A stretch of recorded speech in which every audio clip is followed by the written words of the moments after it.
of age, the parents must do the registration. That was done by the parents of Mr. Cayetano.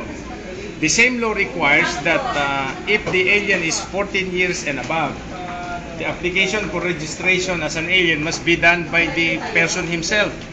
That was done by no less than Alan Cayetano at age 15.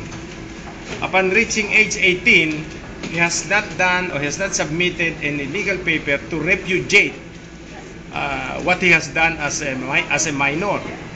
Nang matapos yung kanyang age 21, he likewise has not done anything to repudiate his alien registration. So our point is, having reached the age of majority at a time when he was registered as an American citizen, to this day, he is an American citizen because it's only at the age of majority when you must correct all these things. That's the theory of our case. We admit he was born Filipino, but he registered himself as an American because of the American mother. And he has not reacquired that Filipino citizenship which he effectively renounced with his registration as an alien. So the theory of our case is, yes, he was Filipino, but now he is American. He has not repudiated it. He has not reacquired that Filipino citizenship. He is therefore American. He is therefore not qualified to run for any elective position in the Philippines. How come, sir, this was not questioned before? I don't know because when he first ran as municipal councilor of Taguig, siyempre nobody noticed that because that's a small position. When he was congressman, nobody noticed that.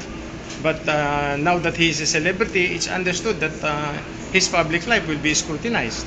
And we did some research and we found out these documents. So why are you filing this petition? But it's the duty of every Filipino that if there is a violation of a law, particularly a provision of the Constitution, it is the obligation of any citizen of this republic to stand up and call the attention of the government agencies required to say that there is a violation of such law. Sir, Congressman Cayetano has been claiming that Malacanang was behind this all efforts against him. Well, you better ask him that question because if you're asking me, I'm taking this as an initiative. I was Mayor of Pateros for 14 years. I am a law practitioner. I'm a lawyer. I'm a chemical engineer. I claim to be a respectable citizen. Were you his opponent in Taguig, sir? Yes, we ran in year 2001, but that is beside the point.